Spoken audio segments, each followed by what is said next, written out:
players after what was a very hard-fought match. Congratulations, Eric. You played really well. So I'd like to start with you. The match was tied 3.5 after the 5-minute portion. What do you think went right for you after that? That's a good question. I mean, I started winning games consistently, which definitely helped.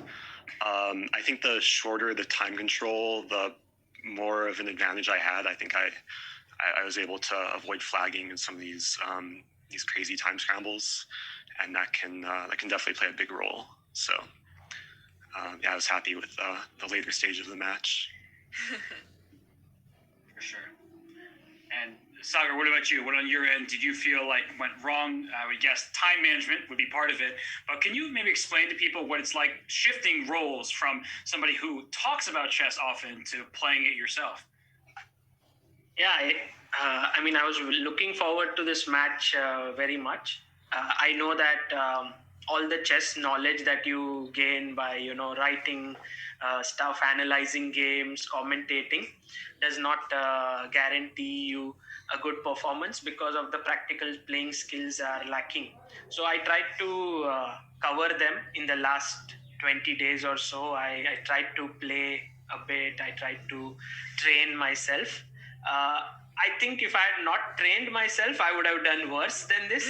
So I guess a little bit of more training, maybe a month or so more, could make this match closer. But I think when the time was running low, Eric was playing very well, and I think full credit to him for winning this match. Yeah, no, we just wanted to say to you, Sagar, we both were very, very impressed with your level of gameplay, and we talked extensively about your involvement, in the greater chess community, and watching you play a lot of the games and having many, many good positions, but then losing a little on time, that was very unfortunate. I thought Eric made very good use of his knights when he would close the positions and then sort of not. Knights are very tricky, so they're fun to play with. He made sure nothing was hanging, and I when I tried to over push or something, then I would get trapped or somehow hang something. So that was one of the recurring themes in the match. Yeah, I think knights are more of a better piece than a bishop in low time situations. Sometimes even trickier than a rook. So you have to value them more in blitz. For sure. And well, Eric, a question for you, because you were willing to mix and match different openings, it seems. So what was your preparation like for this match? And I mean, you seemed to really concentrate on some aggressive lines at points, and then other times you were a bit more solid. So what was your sort of mindset going in and how you would play? Sure. I mean, a big part of my preparation, I don't know if anyone or everyone knows this, but Sagar streamed a lot of his kind of training sessions with Adivan, Strong Grandmaster. So I tuned into a bunch of those and tried to scout. Oh, he did homework. Oh, no. Stream snipes. Well, for one of them, I joined, and then the moment I joined, they were panicking, saying Eric Rosen's in the chat. I was wondering how they could tell, because you can't really tell on YouTube, but someone was impersonating me on YouTube. Yeah, exactly. So, but I was still watching. I didn't want to say anything though. But they were super instructive. It's super interesting to watch an international master get a lesson from a grandmaster, and they weren't doing so much opening preparation, but I still got a sense for Sagar's style, and they were trying to scout out my weaknesses. So yeah, I was trying to make games as exciting as possible to get kind of my style. Yeah, I also checked your game with Irene yesterday, and so we both tried to get to know each other. And also Adipan, I would like to thank him. He helped me a lot in this match. It was also my wife here. She was following all the games while they were happening, and so in the break I would go and ask her if is there something that I can improve upon, and then she would suggest me. So maybe that actually helped in one of those games where the Catalan game where I played Queen D3, I improved with Queen D2. So That's so I noticed that. wholesome. Yeah. Unfortunately, I don't have a wife to help me with that sort of thing.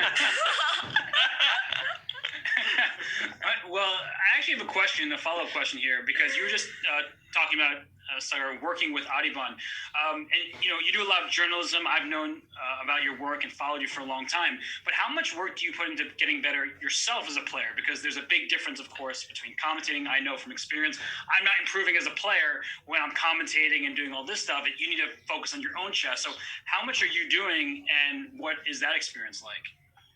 Well, I was doing nothing much because when there is work, I just don't commentate. I also have a company to run. So it's like an entire organization with a lot of people working together. So I specifically worked for this event, like 2 days. I did not do any videos or any articles or something. So the last 2 days was very intensive. I prepared all the openings and everything.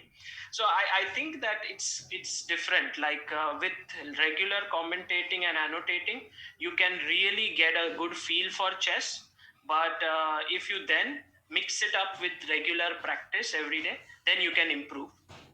But I think the priorities are set, like you have to do I have to make sure I do some other things. So I'm not able to dedicate that time to polishing my skills. But, every time I play such a tournament, it inspires me to start preparing again. So I want to thank chess.com for inviting me to such an event. And last 20 to 30 days were great fun, preparing for this. For sure. And I guess, Eric, we know it's getting late for both of you. Well, for you in particular, Sagar and Eric, we appreciate your time. But question for you. You play against Levy Rosen in the next match. What do you expect from that? How do you see your chances? Yeah, I'm not sure. I'll have to maybe start preparing. Levy, I've known for a long time. We're good friends. We're kind of rivals. A few weeks ago, he called me out on Twitter wanting to face me in chess boxing. And I'm not really into contact sports, and I don't really like hurting people physically. So I'll take your spot. I'll fight Levy in boxing. Oh, if you want to, yeah. You can play him in chess. I'll do the boxing part. So I'm gonna do more chess preparation. Maybe I can take him down in boxing. That would be all better. Let's go. Well, you are both two of the nicest people in chess, great ambassadors for the game. We really appreciate you taking time with us after a very stressful and tough match. So thank you both. Congrats to you, Eric and Sagar. Again, thank you for joining us. We hope to see you back in more competitions. Thank you. Thanks so Thank you, much. Robert. Thank you, Thank Chu. you. And I also want to thank all the viewers who were supporting. Also, Vidit was streaming and there were a lot of people watching it. So sorry for losing so many games on time, but thank you for supporting me. No, thank you very much for taking your time out, both of you, to play. Thanks. So, yeah. So there you have it. The